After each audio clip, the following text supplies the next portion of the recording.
Previous വീഡിയോയിൽ പറഞ്ഞതുപോലെ ഭയങ്കര ബ്യൂട്ടിഫുൾ ആയിട്ടുള്ള പ്ലാന്റ്സ് ഉണ്ട്. ആൻഡ് വാമ്പയർ ടെറസ് സീരീസിലുള്ള പോലെ വെർവെയിൻ പ്ലാന്റ് ഇല്ലേ, അതുപോലെയുള്ള ഒരു പ്ലാന്റിനെയും കണ്ടു. ആൻഡ് ഈ ഉണ്ടപ്പാക്ര പോലെയുള്ള കുഞ്ഞാപ്ലു ടൊമാറ്റോസും കണ്ടു. And there were a lot of items. അങ്ങനെ ഈ സംഭവങ്ങളെല്ലാം നമ്മൾ വാങ്ങിയിട്ട് നമ്മുടെ പുതിയ വീട്ടിൽ ഗാർഡനിങ് ചെയ്യാൻ പോകുന്ന വഴി ഞാനൊരു കാഴ്ച കണ്ടു കേട്ടോ. ഒരു അപ്പൂപ്പനും അമ്മൂമ്മയും നല്ല ഏജ് ഉണ്ട്.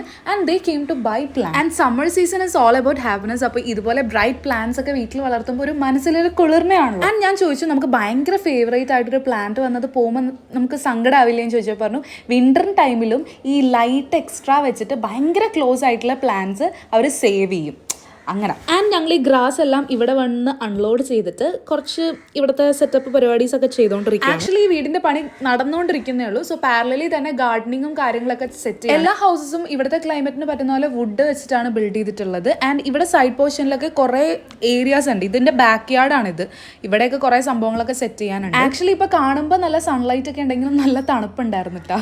And this is the fire place. ഇതിന്റെ മുകളിൽ ഞാനൊരു പടം വരക്കണമെന്നൊക്കെ പറയാനുണ്ട്. എന്തായാലും പോണതിന് മുമ്പ് സെറ്റ് ആക്കാം. And this is Sona. നമുക്ക് എല്ലാ വീട്ടിലും ഉണ്ടാവും സ്റ്റീം ബാത്ത് അങ്ങനെ കാര്യങ്ങൾ. തണുപ്പല്ലേ ഭയങ്കര. അങ്ങനെ ഞാൻ പോകുന്നതിന് മുമ്പ് തന്നെ ഹൗസ് വാമിംഗ് കൂടി കൂടാനാണ് ഞാൻ വന്നിരിക്കുന്നത്. അതാണ് പരിപാടികളൊക്കെ തകർത്ത് നടന്നുകൊണ്ടിരിക്കുകയാണ്. ആൻഡ് കുറേ ട്രീസും കാര്യങ്ങളൊക്കെ ഉണ്ട്. ഇനി അടുത്തത് ഓട്ടമിലോ വിന്ററിലൊക്കെ വരണം. അപ്പൊ ഇതിന്റെയൊക്കെ ലുക്ക് എങ്ങനെയായിരിക്കും എനിക്കൊന്ന് കാണണം.